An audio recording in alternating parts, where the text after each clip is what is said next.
Ang kaya mo lang itulong ay yung ma-share yung aking mga video. Magkomento at pakipusuan mo naman, amo.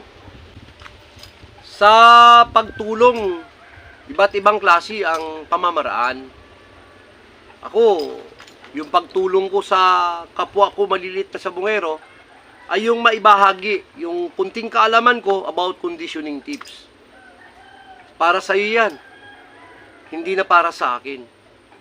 Kasi ako, tapos na ako dyan eh. Ikaw, pasibol pa lang. Ngayon, kung marunong ka na, kailangan mo pang i-develop yung sarili mo. Ito ay libre, mga bossing.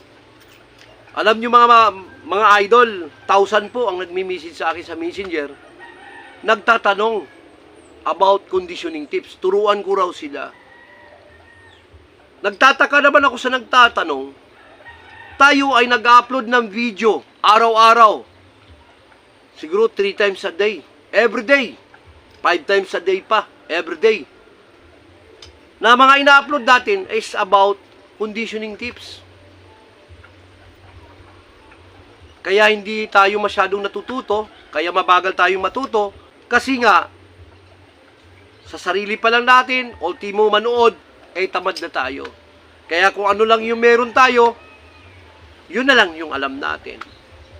Mga bossing, magpasalamat dapat tayo sa mga taong nagbabahagi ng kanilang kaalaman para matuto po tayo. Kasi yan ay libre. Kung gusto mo matuto, kailangan tutukan mo, panuorin mo ng gusto para makakuha ka ng iba't ibang teknik o kaalaman sa tinatawag nating conditioning. Paano tayo matututo? Paano natin madadagdagan yung ating talento or abilidad sa paghahanda kung hindi tayo open-minded? Amo, dito sa ating fashion, nobody's perfect. Kahit yung mga galing na po nating mga handlers, hindi pa rin po perfecto yan. Minsan, sala pa rin po yung ginagawa nila. Ngunit sila ay iniidolo na natin. Ganon din po tayo. Paano tayo matututo kung yung kaalaman natin, mga bossing, isanggang dyan na lang tayo? Kailangan i-level up natin, no? Makinig tayo, dapat matuto tayong makinig, no? Matuto tayong manood, pakinggan yung sinasabi, at bigyan ito ng iba't ibang kahulugan. Mag-listing tayo, mga bossing, para makabuo tayo ng tinatawag na sarili nating programa. Kasi wala pong ibang gagawa sa ating fashion bilang isang handler, kundi tayo, sarili natin. Ang lahat ay pinagpapaguran. Wala pong shortcut pagdating sa conditioning, mga idol. Kailangan susunod ka sa tamang proseso. Lalo na pag nangarap ka na magkaroon ng amo doon sa tuktok, mga idol. Kailangan mo yung hard work na sinasabi. Kailangan mo yung tamang programa, mga bossing. Kailangan mo ng development. Kailangan mo matuto para maging matatag ang handa mo. Kasi yung mga hinahanda mo, mga bossing, pag doon ka na sa tuktok, lahat yan ay mga healthy na. Magagaling, malalakas. Ikaw na lang ang mamimili dyan. Ngayon, pag napili mo na yung pinakagusto mo sa lahat,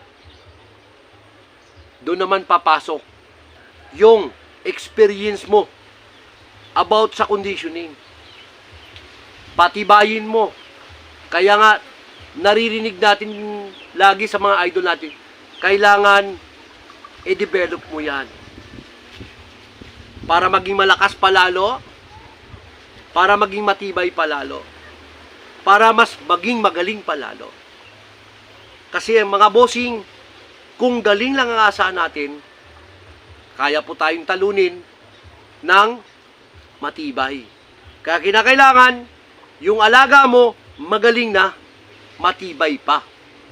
Pinagsama yung galing ng ating mga alaga doon sa genes at pinagsama, no, yung galing naman natin dahil sa ating talento para ma-develop sila. Sana nakatulong sa iyo mga idol. At wag na wag mong kakalimutan mga bossing, yung tulong na tatanggapin ko sa iyo. Ang kaya mo lang itulong ay yung ma-share yung aking mga video.